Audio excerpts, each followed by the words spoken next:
নমস্কার, আমি রেণুকা। আপনারা দেখছেন হালদার ড্রাগন ফ্রুট।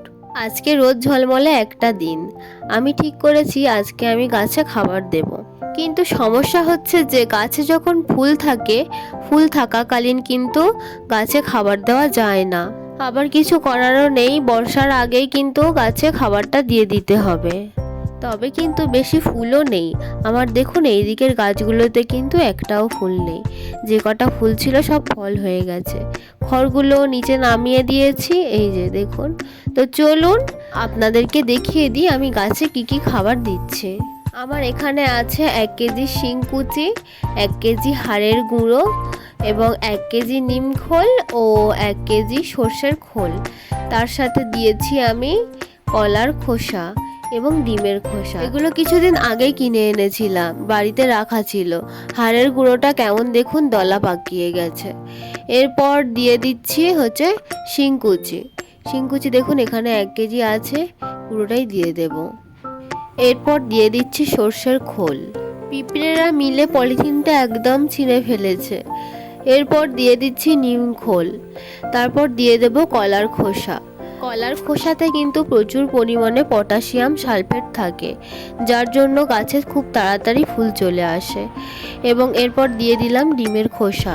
ডিমের খোসাতেও কিন্তু প্রচুর পরিমাণে ক্যালসিয়াম থাকে। তারপর দিয়ে দিচ্ছি ফাঙ্গাসাইড। আমি এখানে সব ফাঙ্গাসাইডটি ব্যবহার করছি। এনপিকেও ছিল, তাই ভাবলাম যে এনপিকেটাও একটু দিয়ে দিই।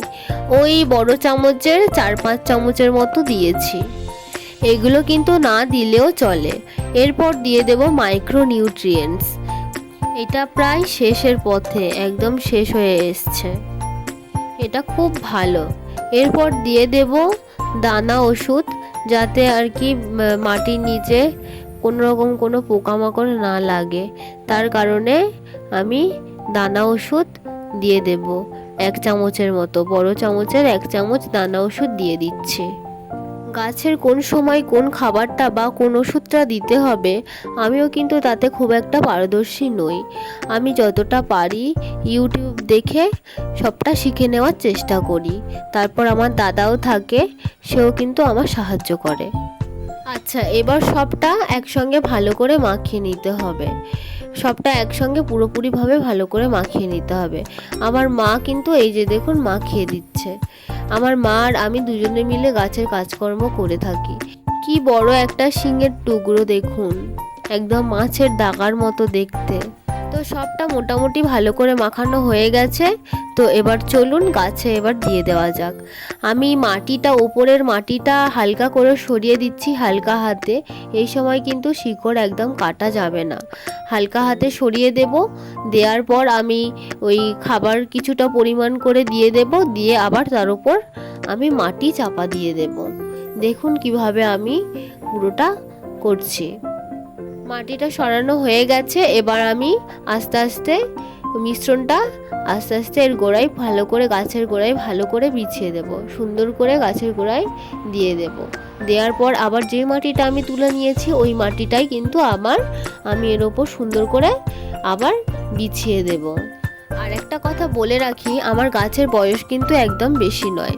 আমার গাছের বয়স কিন্তু মাত্র 1 বছর 4 মাসের মতো হয়েছে। তার মধ্যেই কিন্তু একদম ফল ফুল দেওয়া শুরু করে দিয়েছে।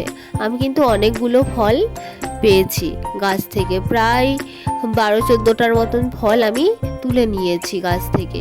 সেই সব ভিডিও কিন্তু আমার চ্যানেলে আছে, আপনারা চাইলে দেখে আসতে পারেন।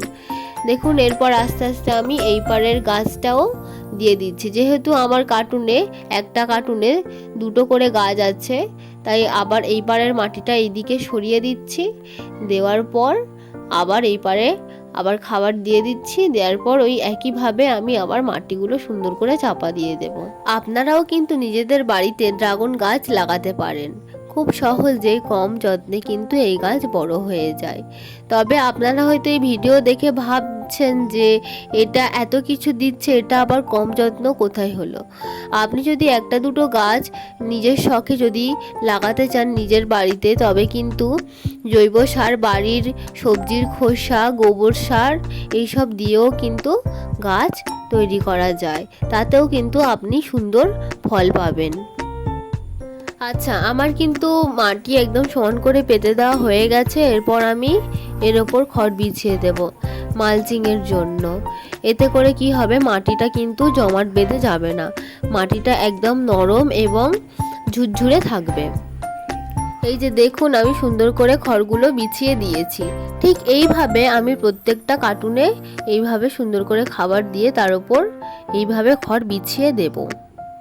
ঠিক আছে বন্ধুরা, তো আজ এই পর্যন্ত। দেখা হবে আবার পরের কোনো ভিডিওতে।